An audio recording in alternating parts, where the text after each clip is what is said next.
Tell me what you think. Does he have the juice to win it year one? Well, if he doesn't, then sayonara, my guy. Yeah, He's got McCaffrey, Jacobs. They're in the wheelchair race after the season's done. I If it think he's makes sense. hoping that Mendoza will flip to him at 105. That won't happen. If you're watching this, USC, sorry, bud.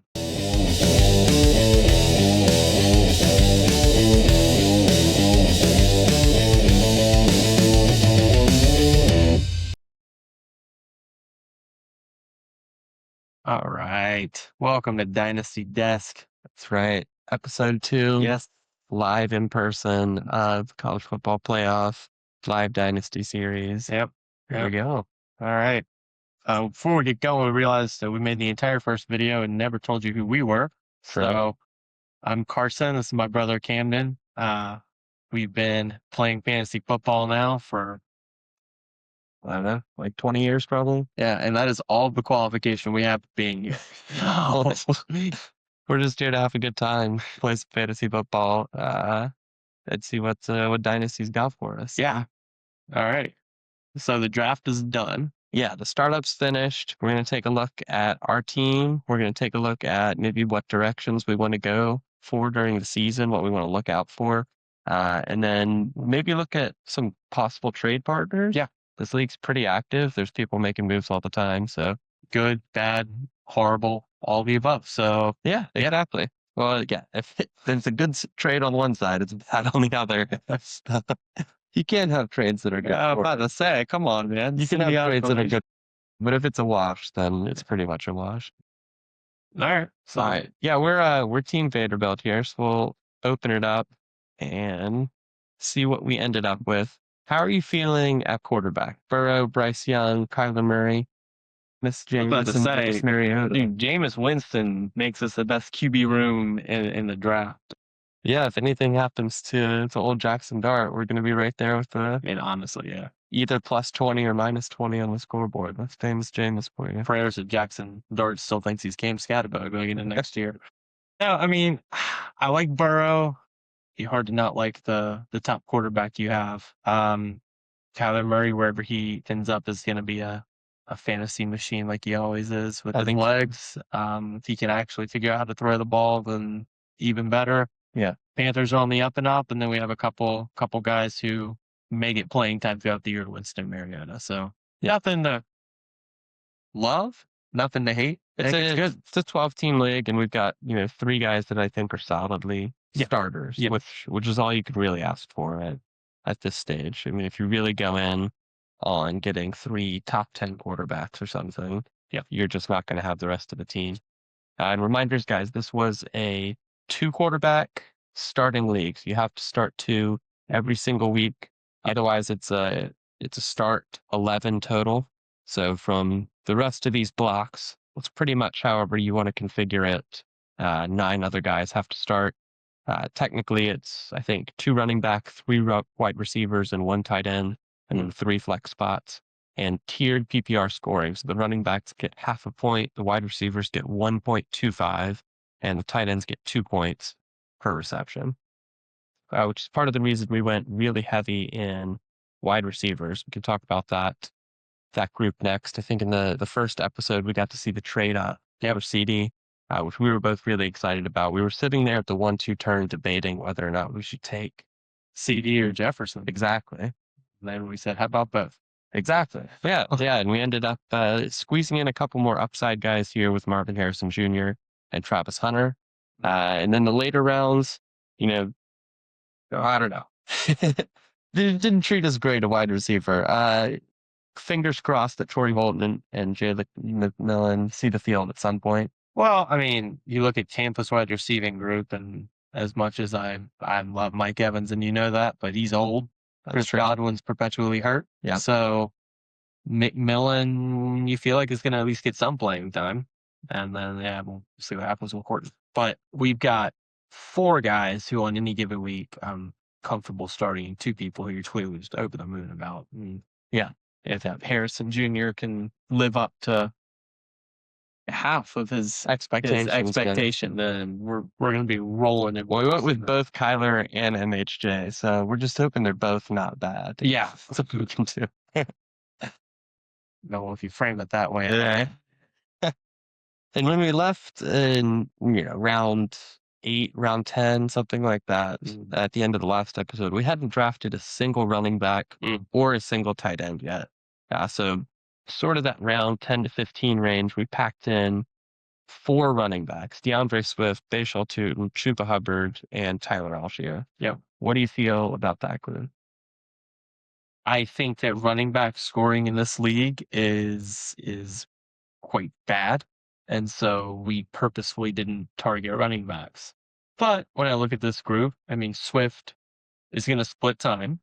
Hubbard, I'll probably either be the starter at Carolina or he'll be a starter elsewhere. Yeah, he can get out of his contracts. So odds are he's going to be the sort of 1A, 1B pairing. I don't think he's going to take a, alpha, Bijan Robinson type role anywhere. But we don't need that. You draft the guy in the 14th round, and if he can be a guy that gets 15 carries and a couple targets a game, that's really big for us. Yeah, and then I think similarly with Algier. I mean, I don't see the Falcons being able to re-sign him per se. So he's going to go to another team, odds are, and at least be a contributor. Yeah, at worst, he's a premium handcuff, but we think he's going to go somewhere else. Yeah. And then we snuck in Dawson Knox and the backup for Kittle, who might starter now. Some time. Yeah, it depends on how long that injury lingers for George Kittle. It's sad to see, but wasn't it an Achilles injury? Yeah. I mean, I think he's probably got a good 2 or 3 month runway at the start of the season, unless he's a serious playing time. Kittle may be done. It's on. We'll see. He's resilient. He is resilient. Yeah, George, if you're watching this, get well, buddy. But in the meantime, our guy, without a photo, starting tight end. That's fantastic. So, tight end premium scoring. Yeah. Why did we wait so long to go grab a tight end? I don't know that it was particularly intentional. We could go back at some point and look at the draft board and see sort of how guys were falling off. But I think, we had a chance of either Bowers or McBride, and we obviously went with the wide receivers, CeeDee Lamb and Justin Jefferson. That's sort of just a personal preference that early. I feel like it leaves the draft a bit more flexible for us. And I feel like trading wise, it's easier to move around with some of those high end wide receiver assets. It takes a specific team, if they don't have that premium tight end, to say, all right, I'm going to give you, Drake London a first or something like that to get Brock Bowers. Right. So, we made that decision there. And then the other guys we were looking at were, a Colston Loveland or Tyler Warren. But they went early. They were like the last pick in the 4th round, first pick in the 5th round. So we traded away our 3rd and 4th to go up and get CeeDee Lamb. And we got a, CeeDee and the pick that ended up being Marvin Harrison in the 6th. So by the time it got back there, Tucker Kraft was gone, Tyler Warren was gone, Colston Loveland was gone, Harold Fannin was gone. That sort of whole middle group of tight ends. And at that point, we just said, I don't know if there's a positional advantage anymore. Is Chigakonkwo going to score that much more than Dawson Knox week to week? Is AJ Barner? I don't know. And we collected some rookie picks along the way. I know this class has been, down, I guess, in comparison to some other years, but certainly the 104 is going to be a premium guy. We're hoping we can snag either Mendoza or a solid wide receiver. Right. Whether it's Tyson, Tate, or Lemon, I don't think would particularly matter to us with the way our team is structured. Just depends on where they land. Yeah. We'll get to see the draft, see the landing spots. And the rest of the picks, again, we'll see what's there, but I'm not opposed to moving any or all of them for competitive assets. Because, looking at this team, I think we're ready to compete year one. Yes. No, I would think so too. I think, biasly, it's our team. So, of course, I'm biased. But, our running back group is bad comparatively. I'm sure we'll see to other teams. But the the structure of it is also bad. So we went with the idea that we're going to try to outscore people with the wide receiver position. Yeah. We have studs, and we're going to see if that takes. So That's true. And we've got our whole 2027 class yes, still here, as well as 2028. It doesn't show up on the site, but we haven't traded away any future capital yet, which I think gives us that flexibility. If Joe Burrow has another season where game 3, he's pretty much done for the year, yeah, and Ol 9 has got the starting job in Minnesota, we can pivot off of some of these guys and turn it into a quick 1-year flip. Yep. But as it stands, I think we're ready to compete, and I think we won't have too much trouble moving those 2027 class picks. Yep. For competitive wide receivers and running backs if we need to. Right. With that in mind, maybe we'll quickly scan through some of the other teams Yeah. and talk through maybe some of the trade targets that we'd be looking at from each roster. Absolutely. We'll start up here at the top with Miami. So close. Miami error. Yeah, RIP, man. Tough game. Well, so interesting that, Whoa, good God. They didn't have the number 1 ranking. Just look at all those freaking hits. What the hell happened there? yeah, they collected 3 2027 firsts, 2 2027 seconds, alongside drafting some solid guys. So, wow. Okay. but one thing he did do is, he didn't shy away from picking veterans either. This team's got Nick Chubb, it's got Miles Sanders, it's got Brandon Ayuk, Chris Godwin, Debo. Yep. So I think he's going to have players that we want, especially if he ends up not competing in year 1. Which, given this 2027 arsenal, he could choose to flip this into a competitive roster. Right, because he could trade away later capital to get guys to compete this year. He could trade away some of his guys this year and build more capital, or get young players, whatever. I mean, tight end room, Brock Bowers probably pumps him the number 1. Wide receiver, Chase, solid. Adunze, Ayuk, Ayuk's always interesting because he's just had injury issues. He the has. last, few years now. Yeah. And there's always that question of if he's going to be in San Francisco. But I don't think he will. I think he's pretty much out of San Francisco. The question is, does he land somewhere like the Commanders, the Bills, the Patriots? old and hurt, he's probably a Commander. Yeah, true.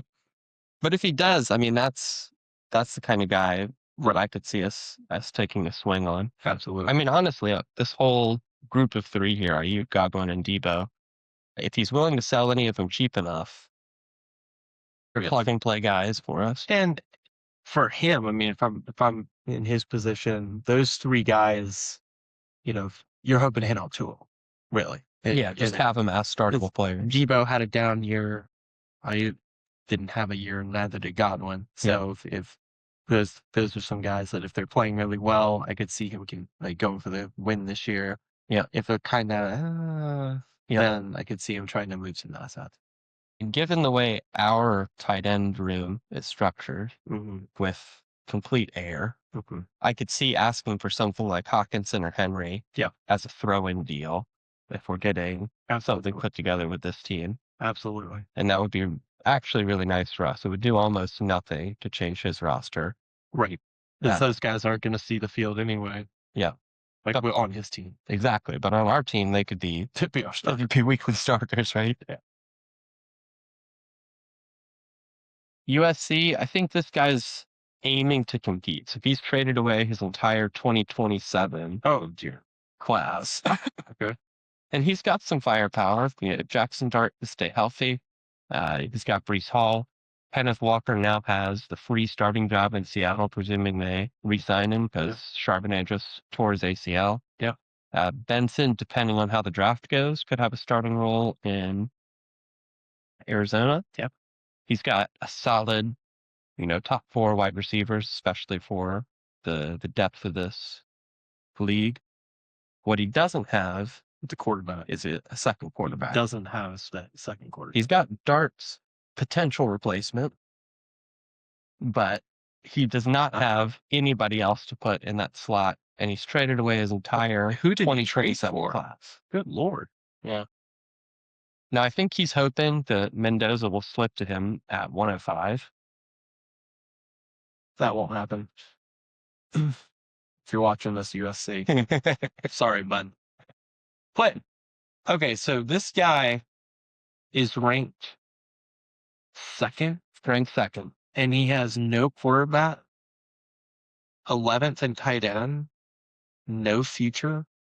Well, so these rankings, I think, are just your potential the potential trade value of your team. It's not a ranking how likely you are to win the league. The same with this guy, this Miami Hurricanes guy. It's all those picks that are pushing up his value. Okay. Yeah, and if this guy, I mean, I think he's got the firepower on his team if he trades people away to go get a quarterback. Yeah. The question is, how much do we want to lean on him? How much do we want to do a deal? And who on his roster might we actually want to target? Right. I mean, we could talk about it because I think we could probably start thinking about making a deal offer with this guy. It's true. Oof. Who jumps out at you? Well, there's a JSN upgrade if we weren't confident in either Jefferson or CD. Do you think you would do that? Maybe, depending on who we're offering. I like Garrett Wilson quite a bit as a comeback candidate. Especially if he starts another down year or something too. You may be able to. Yep. And either Kenneth Walker or Brees Hall, I think, would start easily on our team. He might be a bit loath to give one of those guys up, but if we were throwing an Algier or Chuba back his way, I think something like that could work. Yep. I think he's been hit hard with the 106 pick with Dante Moore not coming out. So I think you really would have had. You would have had one of the two quarterback. Yeah. Yeah. For sure. And that could be an interesting issue. Yeah. Because he may be willing to trade those 105, 106 to move up too. But it seems like there's a pretty core set of 5. I think so. I think in this class, there's a core set of 5. Sadiq could get a really good landing spot and be a clear tight end 1. Yeah. If he goes to like Kansas City and he's the next Travis Kelce, that's a real scenario where he jumps up there into consideration. But there were definitely 6 before, and there's sort of definitely 5 now. Yep. All right, so that's something to mull over. We've got some veteran wide receivers from Miami. We've got some running back and more like elite wide receiver targets from USC, and he needs a quarterback, something awful. Talk down here. This guy had the overall 102, I think, in the startup. He traded away his 27 first, probably to the Miami guy. Yeah, I mean, initial thoughts, quarterback room, clearly 2 starters, but he's going to be hurting if one of them goes down. Yeah, at all. And Purdy seems to find a little bit of injury as of late, so that's he's hoping that both of his quarterbacks hold up. Yeah. Running back, Javonte had a great year. If Dallas re-signs him, no reason that he's not going to produce again next year. Scatterboo, solid. Wide receivers, London had a good year. But after that, I don't love the rest of his receiving room. I think his receiving room's pretty weak overall. That's definitely the glaring spot on the team. And if he was willing to do sort of like a Scatterboo Dobbins movement to up his wide receiver room, there's potentially a deal to be done with us. He does have the 103, so I think that's probably going to be a receiver for him. Right. Don't know though, because he only has these 2 quarterbacks, and he might feel like I need to slide Mendoza in here. I don't think that would necessarily be the wrong move. We'll just see where the landing spots, like you said, for those receivers end up. Yep. Not much else to write home about here. Oregon here. This guy did some trading up as well. Also lost his 27 first They got 2 first-round picks effectively with Lamar and Bijan. But then, in my opinion, this team struggles quite a bit after that. They did snag the 102, so they can add a pretty elite wide receiver asset, I would imagine. They picked the kid from, is it Arizona State? Where did Jordan Tyson go to school? Do you remember? I think it's Arizona State. Yeah. I'm blanking right now. You can tell me I'm an idiot in the comments if anybody watches this. These guys don't even know. Yeah.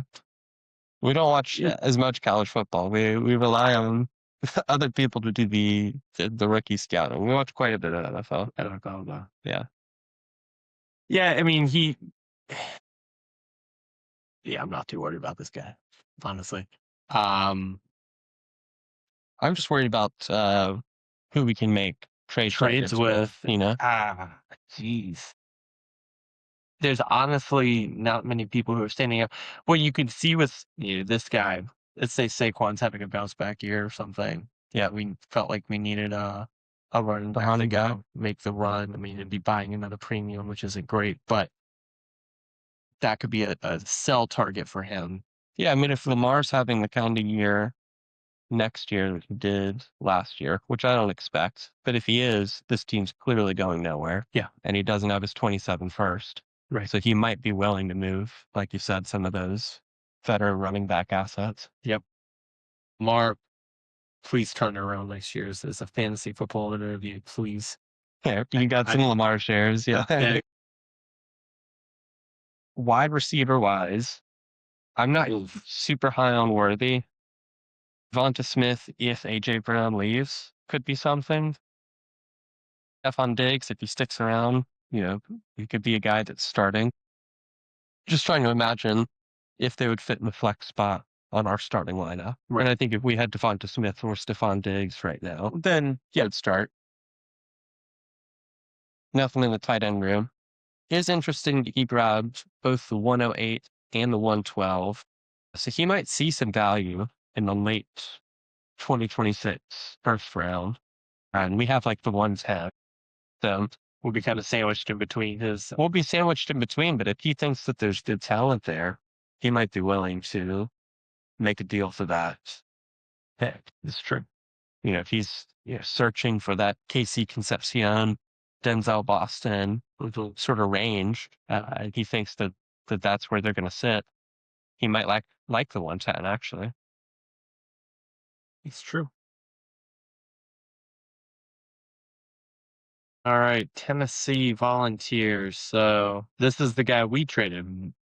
No, we didn't trade with him. This is the guy that took Lofton and Warren. That's right at the turn. So, I mean, clearly tight end room was very impressive with those two guys. He's banking on high production from those tight ends. And then receiver room, Neighbors, Bunren. Pittman is an interesting trade target down the stretch. I think this upcoming year depends on their quarterback situation. Yeah, I mean, the Colts clearly last year came out on fire and then fell off a cliff. But Pittman could be a guy who would be a flex starter down the stretch. I feel the same way, frankly, about Christian Watson. Yeah. If his hamstrings hold up. Yeah. Yep. And then he with like every quarterback in the draft possible. Yeah, he went Mahomes and Ward, which we both really liked. I like the Mac Jones pick as well. He just sort of let everything fall apart after Genty at RB. So we'll see what he does with it. He's got a lot of draft capital, but none of it is very premium. Right. The highest pick's the 111, then he's got a few picks in sort of mid-late second round. Yeah. It'd be interesting to see who shows up from the class in that area. And I wonder if he's high on it or if he just didn't feel like there was a lot of value. Yeah. But yeah, if we end up making a trade with this guy, I'm imagining it's probably for that Pittman, Watson range, unless he's willing to move off one of a premium tight end. So that would be tough. It seems like his strategy was to he wanted to snag them. I think he wants And they're to start super more young. flex. It's gonna be hard for him to move off of those guys. Yep, I think so. So this is the guy we actually made the trade with to go up and get CD. Mhm. He ended up turning the picks that he got from us, I think, into either Nico or a Mecca and James Cook. I think it was Nico and Cook. Yeah. So, I mean, there's a lot of potential in this team, and in terms of trading, if I remember correctly, you said he doesn't like his team at all. Yeah, he posted in the Discord after the draft and basically said that he doesn't feel like he's contending and wants to make moves. And that I like that because I see a lot of stuff on the team that, Talk to me about what you're saying. I mean, forget quarterback for the moment, Mhm. but I like James Cook. Mhm. I like Rico Dowdle We were actually debating on drafting him over Leper, right? over Chuba. Yeah. I like all of the yellowed in receivers here from Mhm. Nico all the way down to Cortland Sutton. Yep. Although I don't know. Talk to me about Sutton. I'm not as high on him as I am somebody like Pittman. I would agree. I was expecting more out of Sutton this year, and he really just flatlined. So, and hasn't done too much over the last few years in terms of like a number one wide receiver and a pretty good offense at this point in Denver. Yeah. But Thomas, Ibuka, Olave, Collins, clearly any of those guys, it's number one, future number one receiver. So on their specific teams, can't complain about any of those guys. Yeah. Now, if he was willing to do a deal for, the 110 and a guy to move up to Brian Thomas and Mecca Ibuka, something like that, Yeah, we'd definitely be looking at that sort of up tier. And if we can move a second, maybe even a second and a third for Rico Dowdle after free agency, see how where it he shakes lands. out. Yeah, That could be big. absolutely. The guy with no picks. He wins everything. So the chips are in. Tell me what you think. Does he have the juice to win it year one? Well, if he doesn't, then sayonara, my guy. Yeah, He's got McCaffrey, Jacobs. They're in the wheelchair race after the season's done. Joe Mixon, Joe McGee, David Montgomery. So that's amazing, isn't it, in and of itself? And then It's the same in the wide receiver room. yeah, I mean, big fan of McLaurin, but he's older. Mikey Evans, same way, love him. Old, Jacoby Myers, old. And I can't believe some of these guys are still in the league.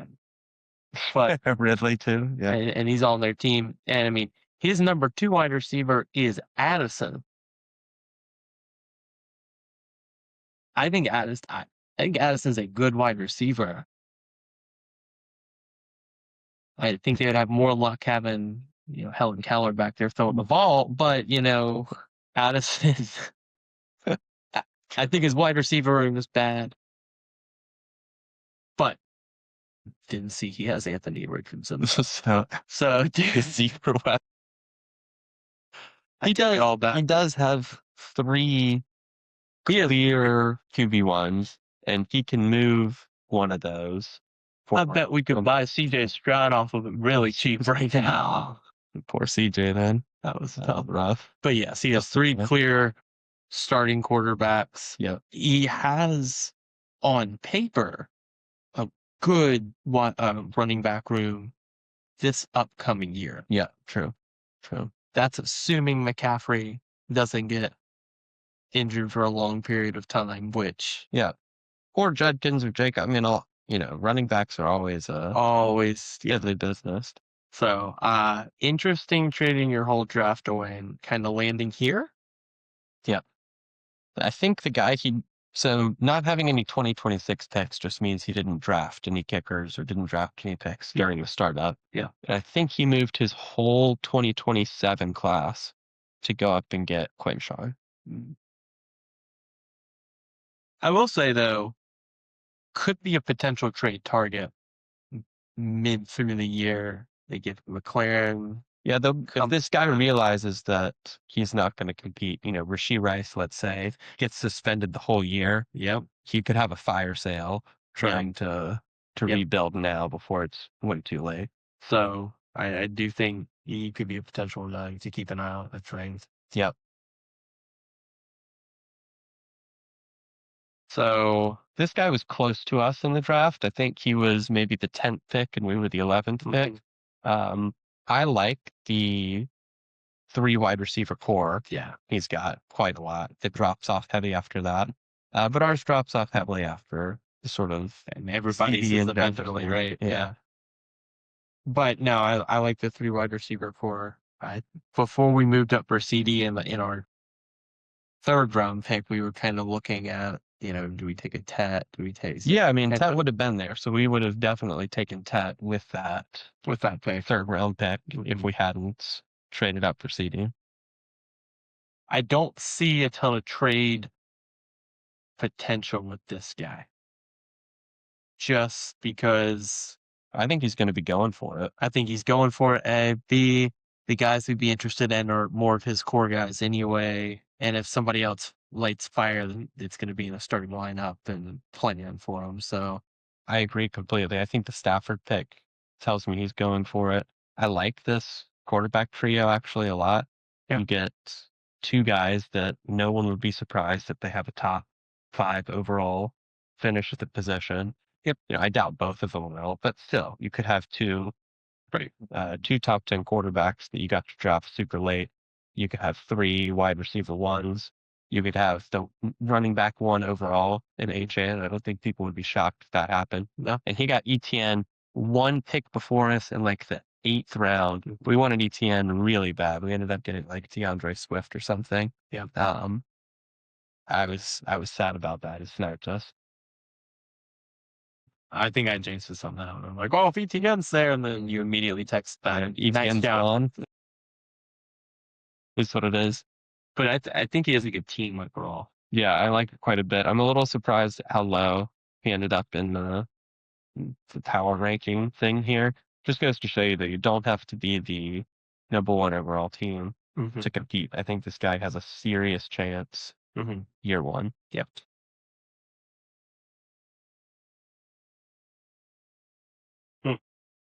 This guy. I remember.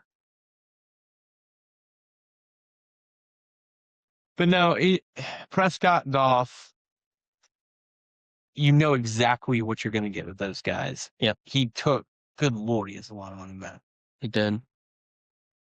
And kind of interesting layout. I mean, Bucky, nobody's going to complain about a Bucky Irving or Harvey. Henry's older. It reads competing to me. It does. Jared Goff, Derrick Henry tells me you're probably going for it. He's going to have the tight end advantage week to week with McBride. Yeah. I don't particularly like the wide receiver room. I think it's a little, you look at the ratings on the side and it looks a little inflated in some ways.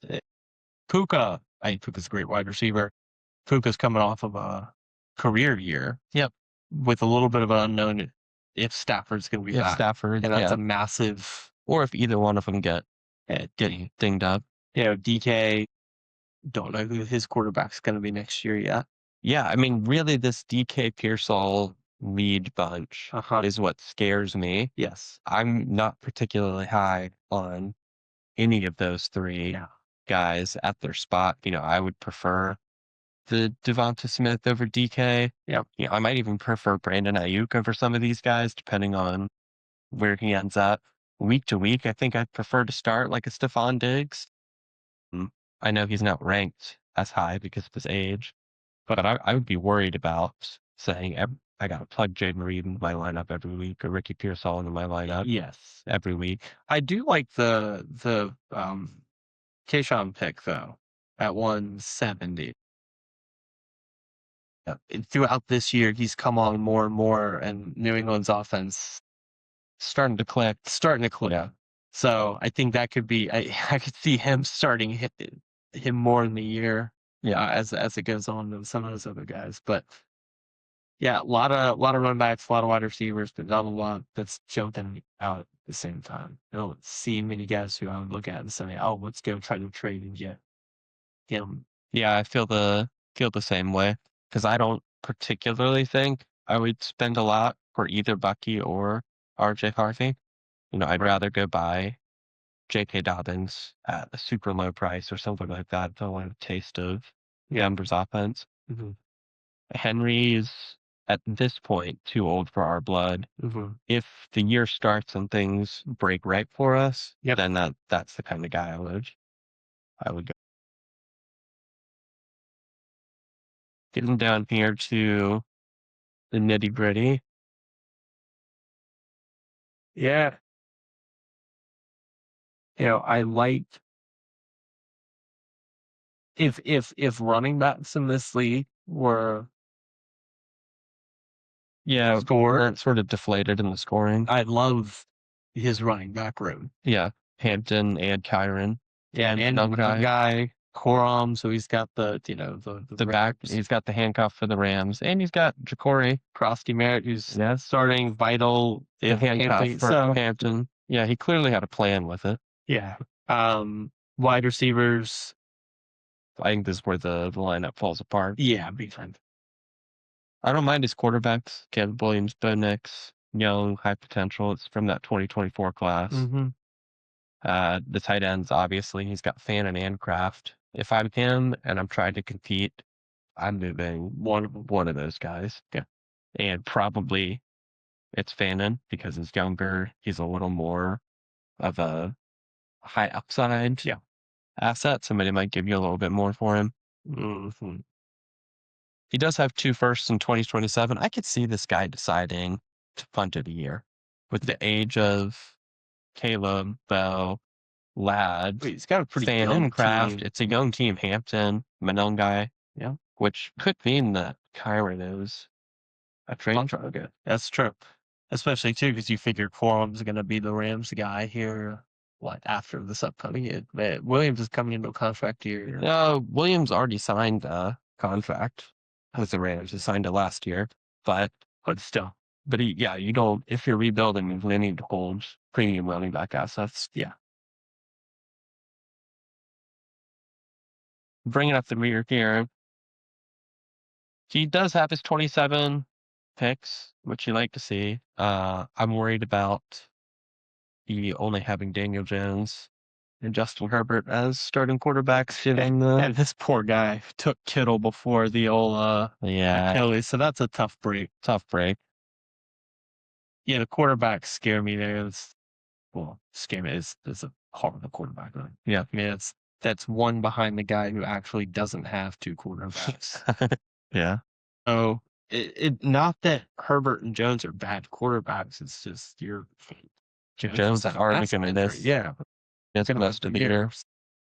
Running back wise, Taylor. It's hard for running backs to repeat historic seasons. Taylor just had the heater of a year, and he's a once in a 3-year guy. If he was the price of Saquon Barkley, right, we'd be going after him super hard right now. Right. But he's not. He just finished as the running back 2 or something on the year. Yeah. Maybe running back 3, depending on your scoring settings. And it's too high of a price, I think, for us to pay at the moment. If this guy does end up rebuilding, though, I see some trade targets. I see Devontae. Yeah. I see A.J. Brown. I see Jalen Waddle. I see Taylor at some point during the season. All this lines up for somebody we can make deals with. Who's going to be interested in young guys and 27 firsts if things don't break right for him. I mean, he's got to move. If he was going to compete, he has to get another quarterback. Even if he bought a cheap one, let's say he bought Tua for a 2nd round pick or something like that. Yeah, just to stay relevant. Even then, I mean, I think it's tough. He's basically only got these 2 running backs. He's got these probably starting 6 receivers. 6 receivers. Right, move one of them. I mean, and a few Bills too. Right, Shakir. I saw where They're like, oh, AJ Brown could be traded to the Bills. Yeah. Bills don't believe in having a good wide receiver, so that's not going to happen. But can't have a number one wide receiver in Buffalo. Gonna have Josh Allen just throw it to himself. But but no, I think honestly, Adams could be a really good trade target if Stafford Sticks around. If Adams sticks around next year. I mean, He's just a touchdown machine. he is. Somebody could stop once they get inside the 15-yard line. So, And in these scoring settings, I mean, Miami's going to have to throw to somebody. yeah, I don't mind Waddle. Certainly don't mind AJ Brown. I know he had a down year, but he's a guy that you could buy at wide receiver 3 prices, and he could easily produce like a wide receiver 1. Nobody would be surprised if this guy was top 10 overall. he had one of his It's a mental game. Yeah. I think if he gets into a new setting, he could be right back to top 10 wide receiver. And you shouldn't be surprised by that. Dude's in the prime of his career and is a stud. Yeah. Just Eagles offense last year was not what we expected. Not what we expected. No. So, and they, if they lose the tush push, that's all the better for the rest of the skill players on the team. Yep. All the Saquon owners will rejoice. And finally. All right, let's take a glance back at our team, see what our, projected starting lineup would look like right now. Okay. And where maybe we could make some of the biggest improvements. Assuming everybody that comes back is healthy. Yeah. If they're on IR right now, like Travis Hunter, he's expected to be back for the start of the season. Yeah. Even an act punch. He'll be great. I'm assuming we're starting Burrow. Mm-hmm. And we're starting one of either Kyler or Bryce, sort of week to week. Just depending on matchup and everything else. Yeah. We have to pick a tight end. Whichever one. Yeah. Clearly a potential upgrade spot for the roster is a tight end. Yes, especially in the tight end premium settings. It would be nice to have somebody who we knows get a consistent of 12 points a week or something. Yeah. So potential tight end targets, we had looked at this team that has Hawkinson and Henry's throwaways. Yep. I would say is a trade target. And then there was the guy that had Kraft and Fannin. Yeah. As well, right? Down here, Kraft and Fannin.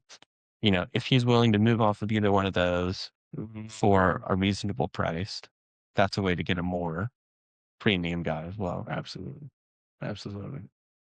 So, all right. So that's 1, 2, 3 starting spots. Yeah. We've got 8 more guys that we have to start from this group of running backs and wide receivers week to week before injuries, before buys. Right. And how many running backs do we have to start? 2? Have to start 2 running backs, have to start 3 receivers. Yeah. I mean, looking at our team, and clearly we start Swift.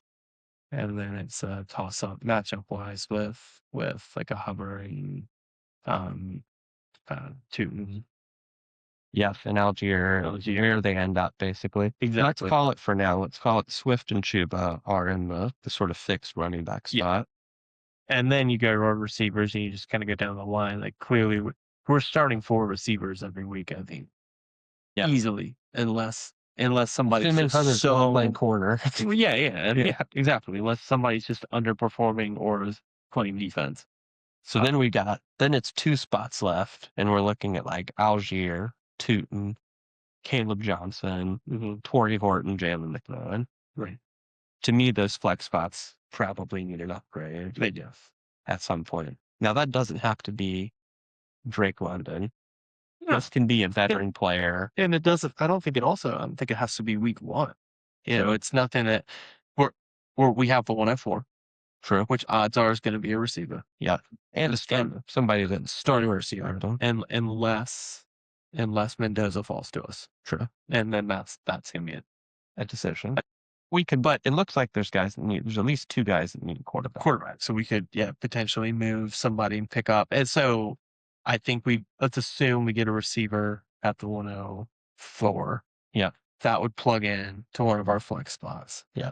But still, my original point is it doesn't have to be week 1. I think with our team right now, how many teams make the playoffs? 6. I think with our team right now, we're a top 16. And so it's kind of seeing how things start to shake out through at the beginning of the year and maybe making a good targeted veteran but yeah, move rather than shooting a dart at a board at the beginning of the season in hopes that I agree it works. completely. Now I'm thinking more about if there's potential to trade away some of this later capital to pick up veterans now while they're cheaper, Mm, right? If there's guys that we want to target with the second and the third, right. given this is a slightly weaker draft class, if we could buy a sneak at Devontae Adams or Brandon Ayuk now, I think that could be worth exploring. Yeah. To boost that flex spot potential where you're getting either a high score, not a one with Devontae, but a very high scoring wide receiver, or an Ayuk who could be a number one wide receiver wherever he lands. So Yeah. I like it. Yeah, we'll see how it goes. All in all, not bad. Do you see a team that you would, if you could trade with them, full roster for full roster, who you would go with over our team? The other teams that I like quite a bit, I mean, this guy that ended up with Well, a 27 class, he got a great start. I quite liked this team as well. I like the Stafford, Mayfield, Chan, which core is funny because receivers. this is kind of how our teams could have looked without the CD trades. Yeah, so I like it a lot. Even though it's a little bit lower on the sort of trade value, I think construction is there. Yeah, what about you? I think the Miami team clearly just because there's so many future picks, you can just do a lot with it. Yeah, it's very flexible.